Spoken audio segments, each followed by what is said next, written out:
You would agree with me that we live in a broken world. Just look at the news, any social media, newspaper, you'll see the death, the violence, the injustice, all the chaos. It is really nation against nation and kingdom against kingdom. It is really a kingdom of man mentality. But you see, this world wasn't always like that. For God, who created all things, He created this world with peace, justice, and righteousness in mind. And because He had full dominion over His creation, there was peace, righteousness, and justice.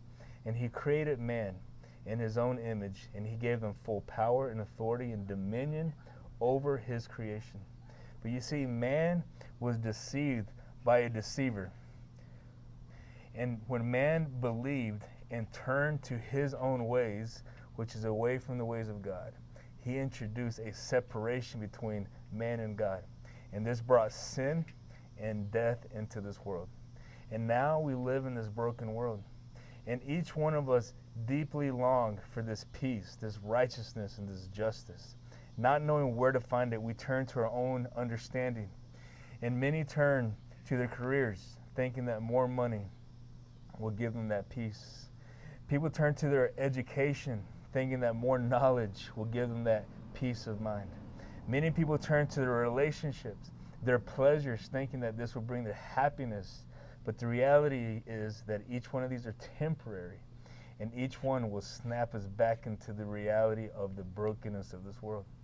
You see, but God knew this even from the beginning, and He promised that one day He would send a man to crush the head of the serpent. And His promise was that He would do it through this man, Jesus. And Jesus came once to remove the curse of sin and death. And He did this by dying a death, unrighteous death for Him. And by this He was given authority over sin and death. And when He rose from the dead on the third day, before His body could corrupt, He was exalted and given authority as King over all things.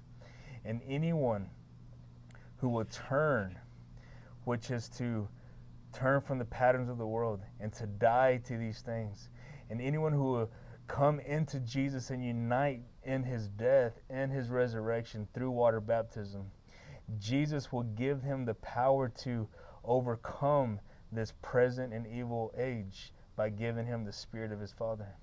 And all those who swear allegiance to Jesus for the rest of their life will be saved. And here we are commanded to go back into the world and to proclaim the good news of this coming kingdom. And if we endure into the very end, at the day of the Lord, we will rise and reign with Him forevermore. This is the gospel.